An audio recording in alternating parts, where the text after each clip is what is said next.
Hello and welcome everyone to this another episode of Unlearning the Falsehoods. I guess this is episode number 20. So just a brief recap. So far we have established that both the monotheistic traditions they were inspired by this ideal and aspiration of getting more and more converts to their fold in order for them to prove the legitimacy of their own monotheistic tradition being superior to the other one. Okay, so if you look at the global history on a larger scale, you will see that from the medieval ages to the current time, the history has been largely motivated by both these monotheistic traditions aspiring to have more and more converts to them, because inherently uh, there is a competition between them about proving who is the truer one, which is the truer religion. Okay, so the more people they get to their fold, more people they convert to their fold, they can legitimize and justify their religion as the superior one to the other. Okay, so far we have established this. Also we have established how the the Wahhabi ideology, the Deobandi and the Barelvi fusion of all these three ideologies, how that was spread across this geography of Bharat, how were people misled. Okay, I would use the word misled. How were people misled about what actually you know what actually is the indigenous faith and the native faith of Bharat. And so there were also attempts made by British to change the education system, transform the education system into English, and to this very day we keep on continuing with it. And yeah, so far this is what we have established. In this video we will focus on two independent axes. Okay, one is the English education, the knowledge, the education system, the Western education system that was introduced by the British. Another one is the caste system. Okay, agreed that caste was a Portuguese idea, but it was used and manipulated by the British and even the Islamic colonizers to convert people. Okay, now at the very beginning of this video I'm going to make a very controversial and a politically incorrect statement. Okay, so I want to get this correct. All right, so the statement goes as this.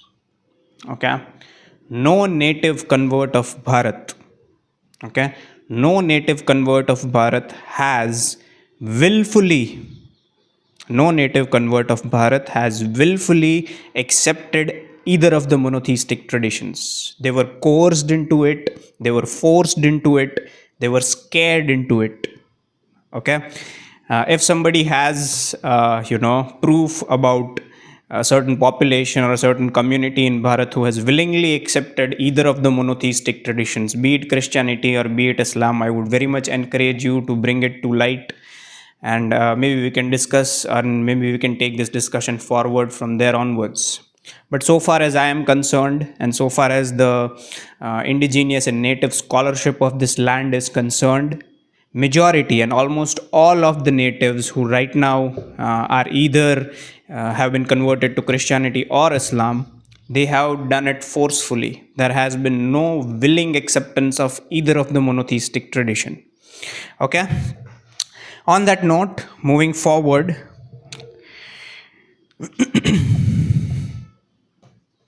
now, like we have already established in the previous videos, that the colonizer, that is the British and the Christian colonizer, they were inspired by this ideal of universalism, meaning that their principles of Christianity are valid for the entire earth. They are universal all across the earth and they must be true.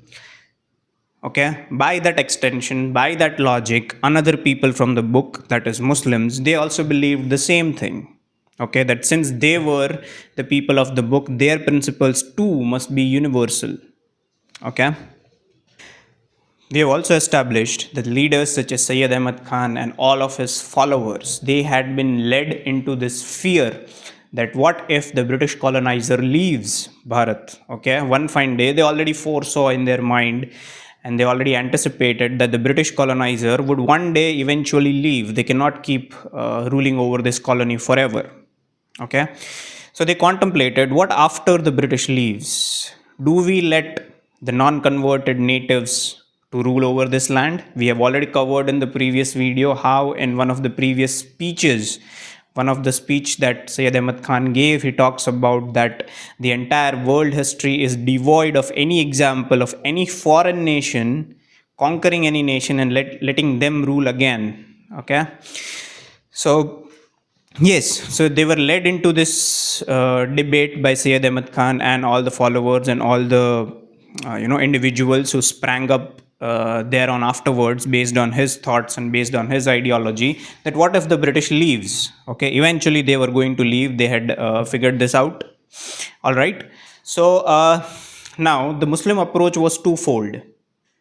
Okay, now they had to form a mutually beneficial alliance with the Christian colonizers, and there were two reasons for it. Number one, both of them were the people of the book, so there was some camaraderie between them because they recognized that both their faiths had been revealed in the form of a book through messengers and prophets. That is number one. Number two is the Muslims. Okay, they realized that if we were to survive, we do need the British support.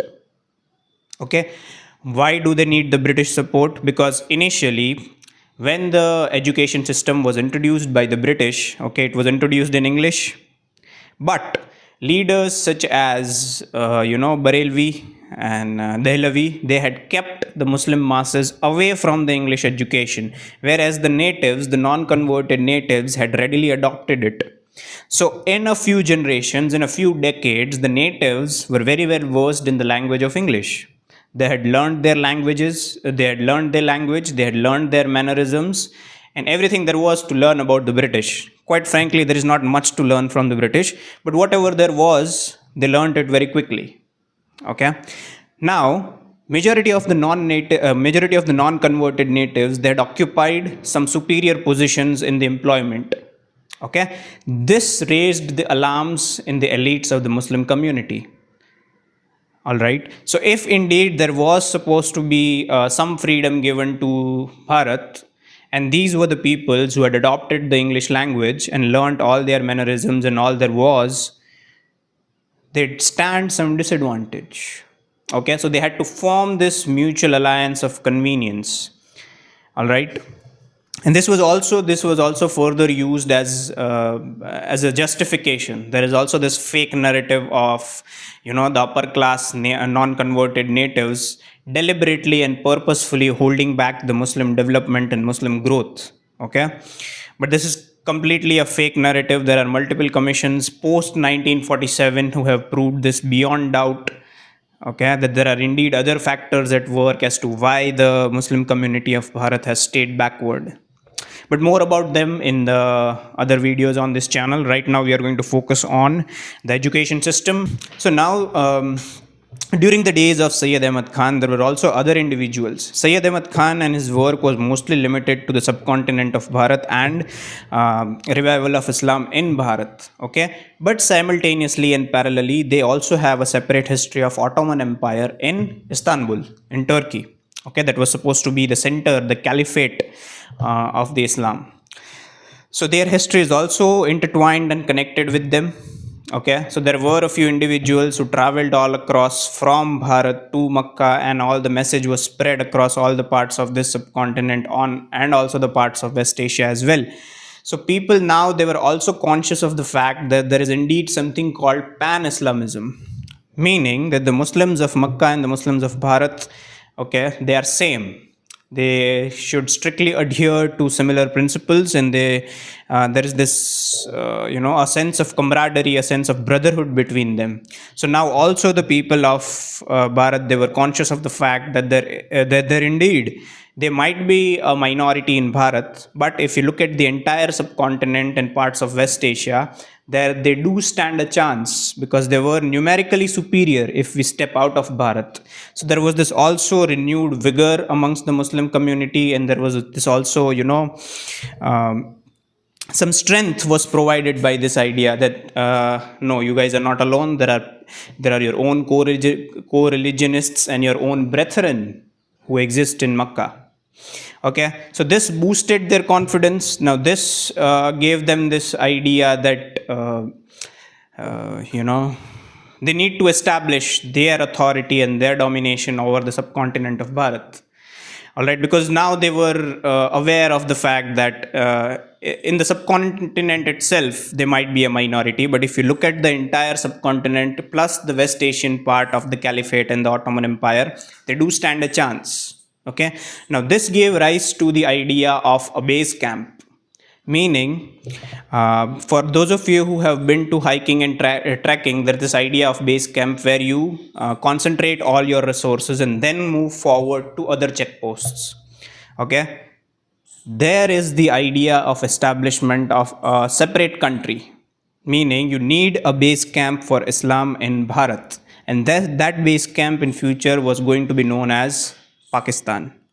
Okay, so this idea of Sayyid Ahmad Khan and all the other individuals of pan-Islamism, of a combined brotherhood, this gave them this idea that we do need a base camp, and that base camp in the future was supposed to be Pakistan.